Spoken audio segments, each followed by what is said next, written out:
দর্শক এ পর্যায়ে জানিয়ে দিচ্ছে আজকের সংবাদপত্রের গুরুত্বপূর্ণ শিরোনামগুলো।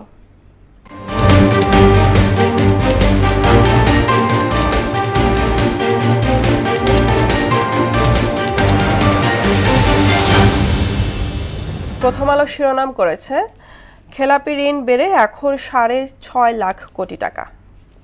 অতি ঝুঁকিপূর্ণ ভোট কেন্দ্র বেশি ঢাকায় জাতীয় সংসদ নির্বাচন।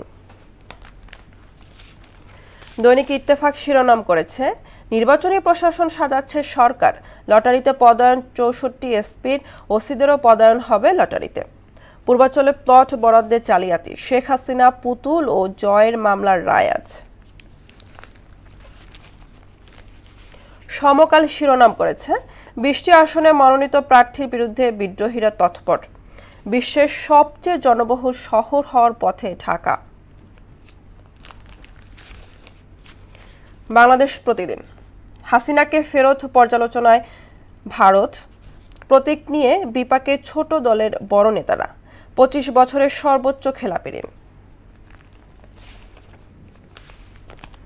যুগান্তর শিরোনাম করেছে স্বর্ণালঙ্কার লুকাতেও সিদ্ধহস্ত হাসিনা, নির্বাচিত সরকারের জন্য অশনি সংকেত, লুটপাটে বিধ্বস্ত ব্যাংক খাত। The daily star government reshuffles SPs in all districts ahead of polls, manual lottery draws mixed reactions. Bad loans continue to break records, defaulted loans hit টাকা 6.44 লাখ crore. দর্শক এই ছিল আজকের সংবাদপত্রের গুরুত্বপূর্ণ শিরোনামগুলো।